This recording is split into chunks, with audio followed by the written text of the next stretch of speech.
Welcome to The Explainer. Today, we're unpacking a totally fascinating piece of research by Madison, Porter, and Gruhl. It's the kind of study that's going to challenge literally everything we thought we knew about our relationship with television. For decades, the academic consensus has pretty much been that watching TV is just a passive escape, right? Just zoning out. But what if it's actually way more complex than that? What if the characters on our screens aren't just there to entertain us, but are actually serving a vital, active role in our psychological lives? Today, we're exploring the parasocial compensation breakthrough. Okay, let's dive into this with a staggering statistic that really sets the stage. According to a Bureau of Labor Statistics survey highlighted in the study, Americans spend an average of 2.8 hours every single day watching television. Now compare that to the amount of time we spend actually socializing with real friends, just 0.72 hours. We're spending almost 4 times as much of our leisure time watching screens as we are interacting face-to-face. That's a massive shift in how we spend our free time, and it begs a huge question about how media is actually affecting us. And that leads us directly to the central mystery of this explainer. When we spend all this time with TV characters, are we simply distracting ourselves, or are we secretly hanging out with substitute friends? Like, are we using these fictional people to compensate for a lack of real-life interpersonal interaction? Historically, researchers have argued both sides of this, but this new data brings us closer to a definitive and, honestly, super fascinating answer. Section 1. Are television friends? Emotional bonds with fictional people. To really get this, we've got to recognize the deep psychological needs television has historically satisfied. I mean, viewers become profoundly emotionally invested in these characters, right? Like fans legitimately grieving the death of Dr. Derek Shepherd on Grey's Anatomy as if they'd lost a real-life friend. Which brings us to Section 2. What are imagined interactions? Bridging the mind and media. Let's look at the academic foundation of how we actually process these relationships internally. So what exactly is an imagined interaction? Well, think of it as your brain's safe mental dress rehearsal. It's a cognitive process where we literally write internal scripts for our behavior. You know when you imagine exactly what you're going to say to your boss tomorrow, or you replay an argument you just had with your spouse, figuring out exactly what you should have said? That's it. It's a completely normal way humans practice for real life, manage conflict, and ultimately understand themselves better. And this brilliantly illustrates the massive theoretical leap this study makes. Usually, we think of imagined interactions as something that happens with interpersonal relationships, two-sided, real-world connections. But parasocial relationships are one-sided. They happen between a viewer and a media figure. So the researchers asked a really cool question. Can we use these one-sided TV relationships to have the exact same mental dress rehearsals we usually reserve for real people? To ground this academic theory in some profound human emotion, the study shares a really powerful anecdote. It's about a student who lacked real, meaningful conversation with her father.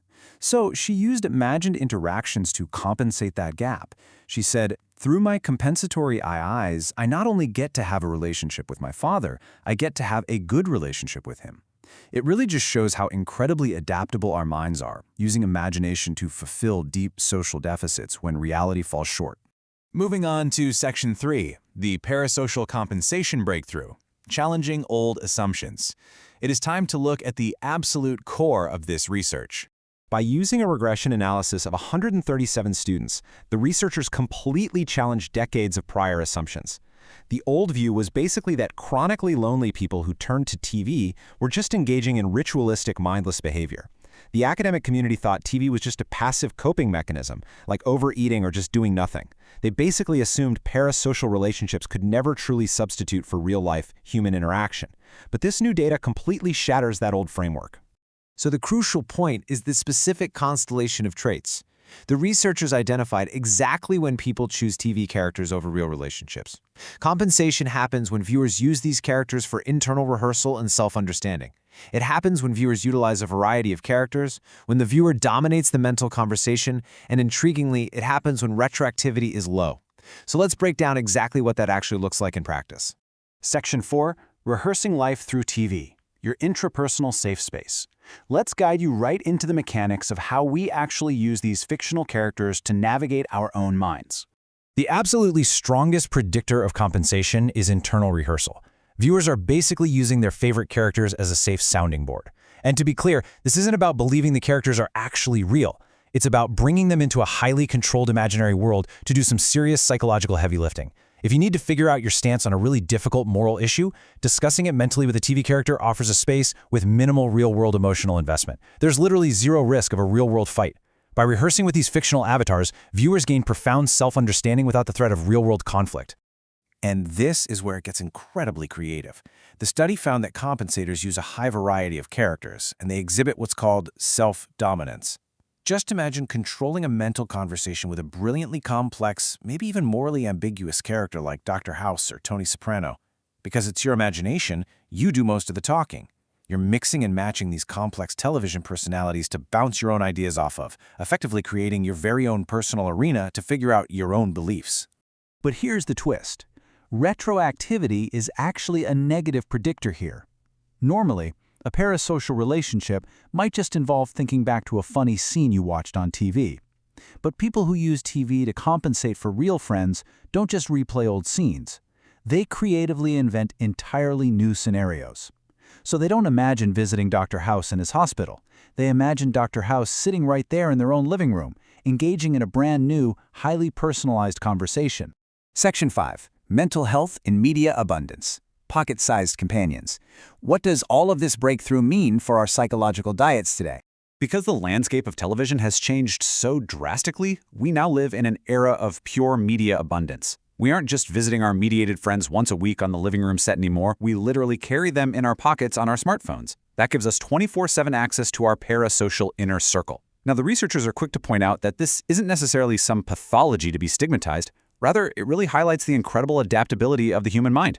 We use the tools available to us, even digital ones, to fulfill our fundamental need to interact, rehearse, and ultimately understand ourselves. Which leaves us with a totally fascinating reflection on our own habits. The next time you find yourself dwelling on a TV show or mentally arguing with a fictional character, realize you aren't just passively consuming media. You are actively utilizing an intrapersonal safe space. So I leave you with this. Who is in your parasocial inner circle right now? And more importantly, what are they teaching you about yourself? Thank you so much for joining me for this explainer. Keep questioning, keep learning, and we'll see you next time.